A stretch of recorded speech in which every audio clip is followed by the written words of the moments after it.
प्यारे छात्रों, आज के इस वीडियो में हम आप लोग को दिल्ली हाई कोर्ट की जो वैकेंसी आई है उसके विषय में बता रहे हैं। इसमें कितना टोटल पोस्ट है, सिलेबस में क्या क्या पूछे जाएंगे, कब इसके एग्ज़ाम होंगे, फॉर्म इसका कैसे भरेंगे, ये सब जानकारी हम आपको इस वीडियो में देंगे।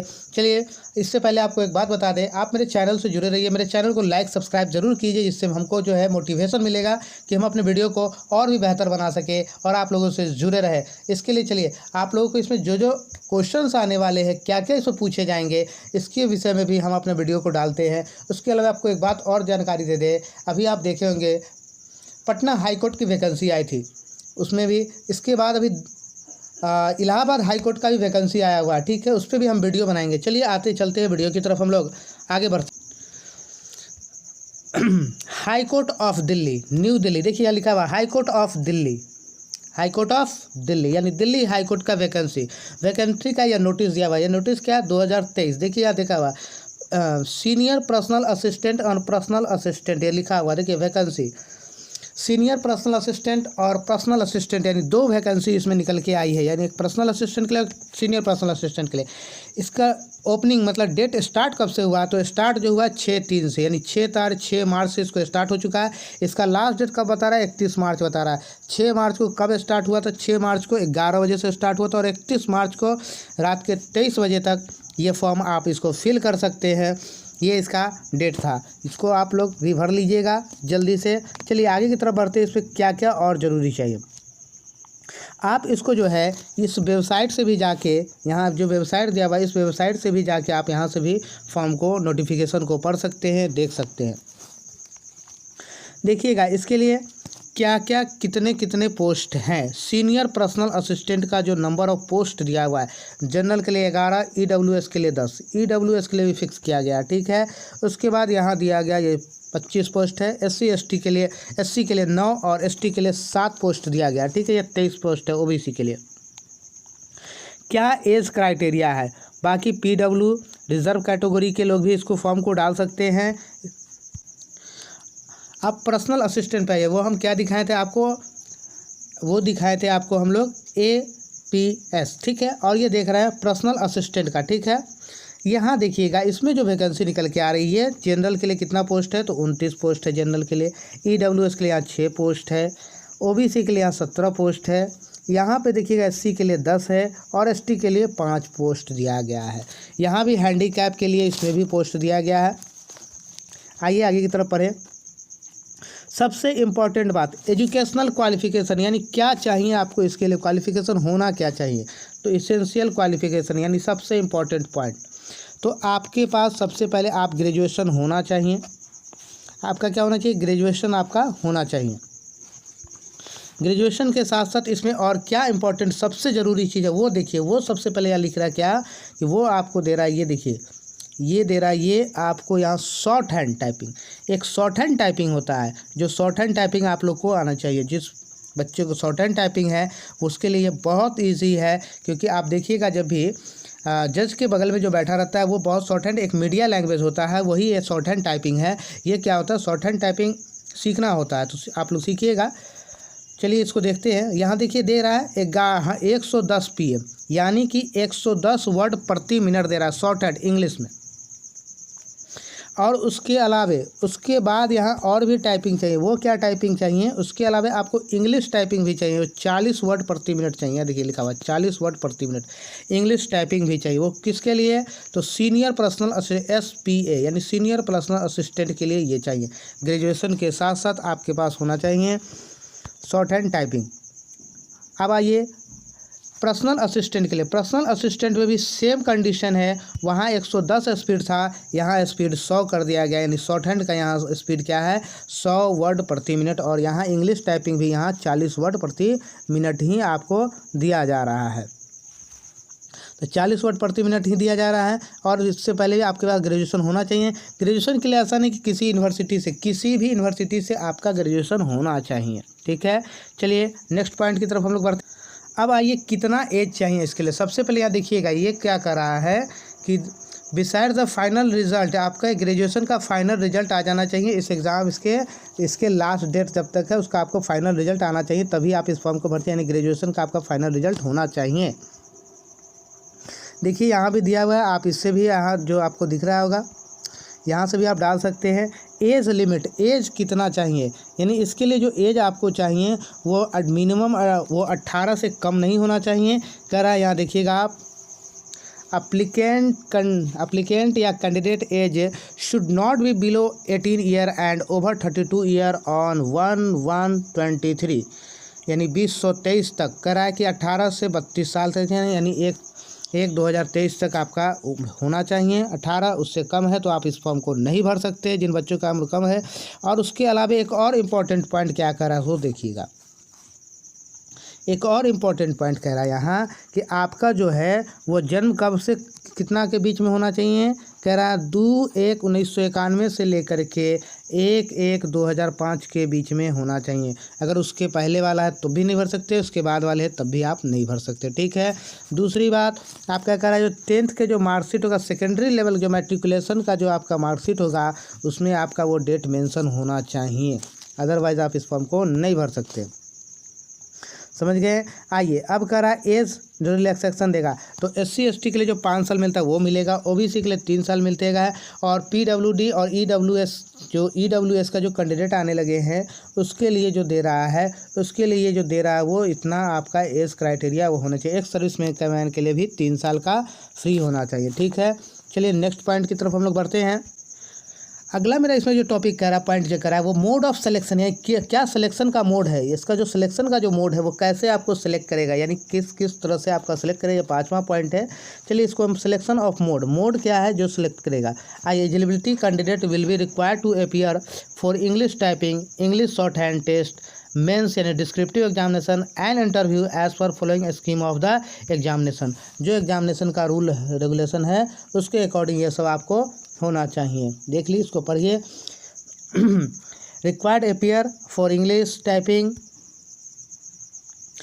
शॉर्ट हैंड भी होना चाहिए आपके पास, मेंस में डिस्क्रिप्टिव लेगा, उसके बाद इंटरव्यू होगा, तब जाके आपका सिलेक्शन होगा।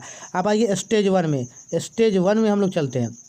स्टेज 1 में करा टाइपिंग टेस्ट, यानी 10 मिनट का होगा। Duration will be deduct on computer access candidate, minimum speed 40 word per minute आपको इंग्लिश टाइपिंग कंप्यूटर पे होना चाहिए, ठीक है। वो आपको 10 मिनट का टाइपिंग देगा, उस 10 मिनट में वो एवरेज निकाल लेगा, वो जो गलती होगा उसका भी वो काउंटिंग कर लेगा।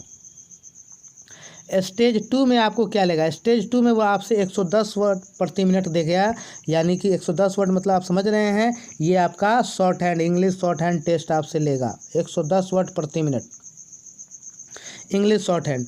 करा टोटल मार्क्स 100 मार्क्स का होगा, ठीक है। वो कितना पेजेज आपको रहेगा, 550 word will be dedicated in the 5 minutes, duration है 5 मिनट्स में आपको इतना पेज आपको कर लेना है। सही बात है, क्योंकि 1 मिनट में आपको कह रहा है 110 वर्ड, तो 5 मिनट में आपको 550 वर्ड करना होगा। टोटल टाइमिंग 5 मिनट का देगा, ड्यूरेशन 5 मिनट का ड्यूरेशन दिया जाएगा। आइए नेक्स्ट टॉपिक की तरफ चलते हैं। अब इसके लिए और क्या प्रोसेस है, कैसे इंटरव्यू लेगा, कितना एग्जाम लेगा, वो सब बता रहे हैं। अब आते हैं स्टेज 3 में। स्टेज 3 में जो आपका सिलेक्शन का प्रोसेस होगा वो मेंस डिस्क्रिप्टिव एग्जामिनेशन होगा, ठीक है। डिस्क्रिप्टिव एग्जामिनेशन में क्या क्या आपसे पूछा जाएगा। डिस्क्रिप्टिव एग्जामिनेशन इंग्लिश लैंग्वेज होगा, वुड कंसिस्ट ऑफ एसे यानी 250 वर्ड का जो 40 मार्क्स का होगा। लेटर राइटिंग 15 नंबर का होगा। ग्रामर एंड कॉम्प्रिहेंशन पैसेज जो 25 नंबर का होगा। And translation from Hindi to English और इंग्लिश टू हिंदी करने के लिए 10-10 नंबर का ये दिया जाएगा। ये भी ये स्टेज 3 में आएगा। उसके बाद आपके पास देखिएगा वो जो आपके पास जो टोटल मार्क्स होगा वो 100 मार्क्स का होगा, जो करा आपको आउट ऑफ 50 आपको लाना है, 45% लाना है वो कैटेगरी के अकॉर्डिंग, यानी कि जनरल कैटेगरी को 50%, अदर कैटेगरी को 45% मार्क्स आना चाहिए। इसके लिए जो आपको टाइम दिया गया है, इसके लिए आपको टाइम दिया जाएगा कितने देर का, 120 मिनट, यानी कि टोटल 2 आवर्स का टाइम दिया गया है इन चीज़ों को आपको डिस्क्रिप्टिव को सॉल्व करने के लिए। डिस्क्रिप्टिव में आपने देख लिया क्या क्या है, तो इसके अकॉर्डिंग आप लोग इसका तैयारी करेंगे, इसके अकॉर्डिंग। आइए अब उसके बाद जो लास्ट स्टेज, जो चौथा स्टेज आएगा वो इंटरव्यू। इंटरव्यू कितने नंबर का है, तो इंटरव्यू आपको 20 मार्क्स का दे रहा है यहाँ। Minimum passing marks general category candidate will भी 10 नंबर आपको इंटरव्यू में लेकर एनी हाउ आना ही आना है। चलिए नेक्स्ट पॉइंट की तरफ बढ़ते हैं। इससे पहले जो बात की थी वो ASP के लिए बात किए थे, ठीक है। SPA के लिए सीनियर पर्सनल असिस्टेंट के लिए बात किए थे। अब PA की बात करें, पर्सनल असिस्टेंट की बात करें तो पर्सनल असिस्टेंट के लिए भी सेम प्रोसेस है, सेम प्रोसेस से आपको गुजरना होगा। यहाँ भी आपको देखिए टाइपिंग टेस्ट आपको 10 मिनट का दे देगा, जो इंग्लिश टाइपिंग आपको 40 वर्ड प्रति मिनट आपको देना है। इंग्लिश को क्या है, आपको 40 वर्ड प्रति मिनट आपको ये देना है। उसके अलावा आपको क्या करना है, यहाँ भी आपको शॉर्ट हैंड टाइपिंग देना है। दोनों का सेम प्रोसेस है, सेम कंडीशन है। चलिए आपको तेज़ी में इस वीडियो की तरफ ले चलते हैं, क्योंकि वीडियो ज़्यादा लंबा ना हो, क्योंकि आपको फिर फॉर्म भी भर के दिखाना है। और हमारे वीडियो से आप जुड़े रहिएगा। और हम आपको क्या इसमें जो है आप लोग को जो बिहार सिविल कोर्ट का एग्ज़ाम है वो उसका जो वीडियो है, उसका जो मैथ का जो क्वेश्चन आने वाले हैं, जो क्वेश्चन जो पैटर्न है, वो सारे क्वेश्चन हम अपने वीडियो में डाल रहे हैं। तो इसलिए आप लोग हमारे वीडियो से जुड़े रहिए, आप लोग हमारे वीडियो को देखिए। और मैथ का क्वेश्चन में कोई भी डाउट हो किसी प्रकार का तो आप हमको कमेंट कीजिए और उस टाइप के क्वेश्चन बोलिए, बताइए कि हम आप लोग को और अधिक से अधिक आप लोग का हेल्प कर सकें। देखिए वहाँ हमने शुरू में ही दिखाया था आपको नोटिफिकेशन में। अब देखिए यहाँ स्टेज, यहाँ क्या इंग्लिश शॉर्ट हैंड टेस्ट होगा, उसके 100 मार्क्स का ये लिया जाएगा। जो सेम प्रोसेस आप लोग को यहाँ भी किया जाए, जो प्रोसेस सीनियर असिस्टेंट के लिए है, सीनियर पर्सनल असिस्टेंट के लिए, वही सेम प्रोसेस यहाँ भी पर्सनल असिस्टेंट के लिए। यहाँ 500 वर्ड है, क्योंकि 100 वर्ड प्रति मिनट आपको शॉर्ट हैंड देना होगा। उसके बाद आपको English typing first second stage में आपको शॉर्ट हैंड देना होगा, थर्ड स्टेज में आपको डिस्क्रिप्टिव देना होगा। यहाँ भी डिस्क्रिप्टिव का सेम प्रोसेस है, सेम क्वेश्चन आएंगे, सेम मार्क्स के हैं यहाँ भी। उसके बाद आपको यहाँ भी 2 घंटा का टाइम दिया जाएगा। उसके बाद लास्ट स्टेज आपका जो होगा वो इंटरव्यू का जो 20 मार्क्स होगा, यहाँ भी आपको 10 नंबर ही लाना है। सेम प्रोसेस से दोनों काम किया जाएगा। दोनों में नंबर ऑफ़ वैकेंसीज कितने हैं वो मैं आपको बता दूँ। तो एक में 60 है और एक में 67 वैकेंसीज़ है। दोनों को ऐड कर लेंगे तो 127। टोटल नंबर ऑफ़ वैकेंसीज कितना है, 127। बट आपको सिर्फ एक वैकेंसी से, एक सीट से मतलब है, इसलिए आप लोग इस फॉर्म को भरें और मेरे वीडियो से जुड़े रहिए। इससे जितने भी नोटिस इन्फॉर्मेशन है वो सब हम आप लोग को देते रहेंगे। आइए नेक्स्ट टॉपिक की तरफ इसका चलते हैं। आइए सबसे इम्पॉर्टेंट बात जो आपको किसी वीडियो में नहीं देखने को मिलता होगा, वो इस वीडियो में हम आप लोग को बताने जा रहे हैं। वो क्या है देखिए, वो ये ज़रूरी बातें हैं कि मान लीजिए कि आप में से 2 बच्चे को इक्वल नंबर आ गया तो क्या करेगा, तब वो कैसे सिलेक्शन लेगा, आपका या उसका लेगा। तो उस पर वो क्या करता है, तब वो उसके अनुसार वो बर्थ को देखेगा कि जिसका ज़्यादा एज होगा उसको वो सिलेक्ट करेगा। जिस बच्चे का ज़्यादा एज होगा उसी बच्चे को वो क्या करेगा, सिलेक्ट करेगा। देखिएगा उस वीडियो को, हम लोग आगे चलते हैं उस बात को। देखिए सबसे इम्पोर्टेंट बात, अगर सेम नंबर आता है 2 कैंडिडेट को तो वो क्या करेगा, एज के बेस पे वो लेगा, जिसका ज़्यादा एज होगा उसको लेगा। आइए नेक्स्ट पॉइंट की तरफ चलते हैं कि पेमेंट इसमें कितना लेगा। अब ये पेमेंट की बात हम लोग कर ले तो ये पेमेंट आपको क्या है, इसका पेमेंट जो है कैटेगरी वाइज है। यानी देखिए पेमेंट कितना है, 1000 रुपये ये पेमेंट ले रहा है। और 800 रुपये पेमेंट किसका है, तो SC ST OBC वाले का है। जो हैंडीकैप होंगे उनके लिए 800 रुपया पेमेंट होगा और बाकी कैंडिडेट के लिए 1000 रुपये यहाँ है। ठीक है, ये 800 रुपये जो बाकी कैंडिडेट जो SC ST होंगे उसके लिए 800 रुपये लेगा। ठीक है, बाकी कैंडिडेट को ये 1000 रुपये पेमेंट लेगा। आइए अब इसके बाद हम लोग चलते हैं फॉर्म की तरफ। फॉर्म कैसे भरना है, क्या क्या फिल करना है उसमें, तो फॉर्म की तरफ बढ़ते हैं हम लोग। सबसे पहले हाउ टू अप्लाई से हम लोग कर देंगे क्या, देखिए कैसे आप लोग इस वेबसाइट पर जाके अप्लाई कर सकते हैं। इस वेबसाइट को खोलेंगे, इस वेबसाइट को आप लोग अपने कंप्यूटर पे, अपने मोबाइल पे खोलिए और वहाँ से भी जाके इसको फॉर्म को फिल कर सकते हैं। अब इसमें क्या क्या डॉक्यूमेंट अपलोड करना है, फ़ोटो कितना साइज़ का चाहिए, तो देखिए फ़ोटो जो है 50 से 200 KB के बीच का फ़ोटो होना चाहिए। इसमें थंब भी चाहिए, आपका थंब इम्प्रेशन भी चाहिए। 50 से 200 KB का आपका थंब इम्प्रेशन है, देखिए यहाँ थंब इम्प्रेशन भी आपको चाहिए। लेफ्ट थंब इम्प्रेशन करा 50 से 200 KB के बीच का होना चाहिए, उससे ज़्यादा का नहीं होना चाहिए, ना ही उससे कम का होना चाहिए। ठीक है, आगे की तरफ चलते हैं। इसमें आपका फ़ोटो भी चाहिए, फ़ोटो, सिग्नेचर और थंब, ये सब चीज़ चाहिए। चलिए अब फॉर्म की तरफ चलते हैं कि फॉर्म करके ये हमने फॉर्म को खोल दिया। हम आपको बोले थे कि आप लोग फॉर्म को भी भर सकते हैं, आपने जो वेबसाइट बताया वहाँ से भी भर सकते हैं, नहीं तो आप लोग सरकारी रिजल्ट पे जाइएगा, वहाँ दिल्ली हाई कोर्ट का दिया हुआ, वहाँ से भी आप लोग फॉर्म को भर सकते हैं। स्टेप 2 अप्लाई ऑनलाइन, अप्लाई का प्रोसेस क्या क्या है देखिएगा। यहाँ न्यू रजिस्ट्रेशन लिखा हुआ है। फॉर्म को खोलने के बाद न्यू रजिस्ट्रेशन पर क्लिक कर लिया। न्यू रजिस्ट्रेशन पर क्लिक करने के बाद इसको क्या कीजिएगा, स्क्रॉल कर लीजिएगा नीचे की तरफ दिया, देखिए यहाँ भी पेमेंट के बारे में यहाँ भी दिया हुआ है, किसको कितना पेमेंट लग रहा है। ठीक है, यहाँ भी पेमेंट का दिया हुआ है, किस कैटेगरी को कितना पेमेंट यहाँ लग रहा है।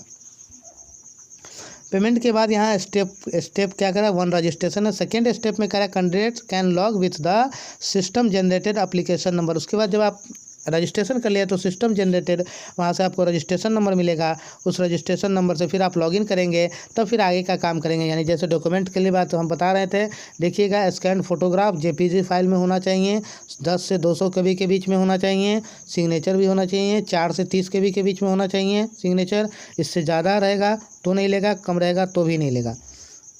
थंब भी चाहिए आपको। आगे की तरफ नीचे की तरफ स्क्रॉल कीजिएगा, आपको एकदम नीचे की तरफ स्क्रॉल करते हुए ये जो चेकबॉक्स पे इसे क्लिक कर लीजिए। क्लिक करने के बाद यहाँ क्लिक हेयर टू प्रोसीड कीजिएगा। प्रोसीड करने के बाद यहाँ अपना नाम डाल देना, father's name, mother's name, date of birth अपना डालिएगा, जेंडर अपना सेलेक्ट कीजिएगा। जेंडर आप मान लीजिए मेल है फीमेल है जो भी है सिलेक्ट कर लीजिएगा। डेट ऑफ बर्थ आप अपने यहाँ सेलेक्ट कर लीजिए।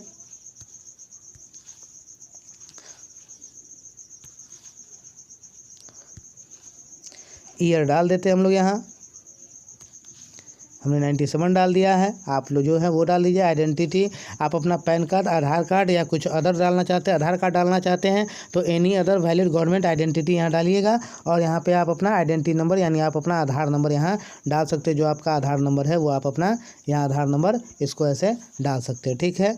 तो वो आप डाल सकते हैं यहाँ। उसके बाद आप यहाँ जो है परमिशन नंबर, कॉन्टैक्ट डिटेल्स आपको यहाँ डालना है। सब लोकेलिटी ऑप्शनल, आपको अपना यहाँ एड्रेस डालना है या कंट्री चुन लेना है। कंट्री आपका इंडिया हो जाएगा या इंडिया के किसी भी कोने का जो भी स्टूडेंट है वो सब इस फॉर्म को भर सकता है। उसके बाद आप अपना स्टेट को चुन लीजिएगा। हमने अपना स्टेट बिहार चुन लिया। आप अपना यहाँ डिस्ट्रिक्ट चुन लीजिएगा। मैंने अपना डिस्ट्रिक्ट चुन लेता हूँ। आप अपना डिस्ट्रिक्ट चुन लीजिए। यहाँ आप अपना पिन कोड डालिएगा, जो आपका पिन कोड है वो अपना ईमेल एड्रेस कंफर्म करके यहाँ सेम एड्रेस कर सकते हैं या दूसरा है तो दूसरा एड्रेस डाल सकते हैं। डालने के बाद यहाँ पासवर्ड डालिएगा, एक आंसर डाल के ये कैप्ची डाल के इसको सबमिट कर देना है। सबमिट करने के बाद आपको जो है सिस्टम से जनरेटेड आपको रजिस्ट्रेशन नंबर मिल जाएगा। उस रजिस्ट्रेशन से फिर से लॉगिन करके वहाँ फिर से वेरीफाई करके आप लोग जो है फ़ोटो अपलोड, सिग्नेचर, पेमेंट करके आप लोग फॉर्म को भर सकते हैं। तो इस वीडियो में इतना ही। मेरे वीडियो से जुड़े रहिए। आप लोग को और भी जो भी जानकारी होगी, जो भी नई वैकेंसी निकल के आएगी, उन सारे वैकेंसियों को हम आप लोग को बताते रहेंगे। तो आप मेरे वीडियो से और भी जुड़े रहिए। जो भी फॉर्म आ रहा है उन सब फॉर्म का, उसके अलावा मेरे मैथ्स का जो वीडियो है उस वीडियो को आप लोग देखिए। बिहार सिविल कोर्ट का, Patna high court civil court जो भी है उन सब का वैकेंसी, उसके अलावा एसएससी का जो है एमटीएस का भी एग्ज़ाम होने वाला है, उसके लिए भी हम अपने वीडियो को डाल रहे हैं। तो आप लोग हमारे वीडियो से जुड़े रहिए, लाइक सब्सक्राइब कीजिए। Thank you. आज के वीडियो में बस इतना ही।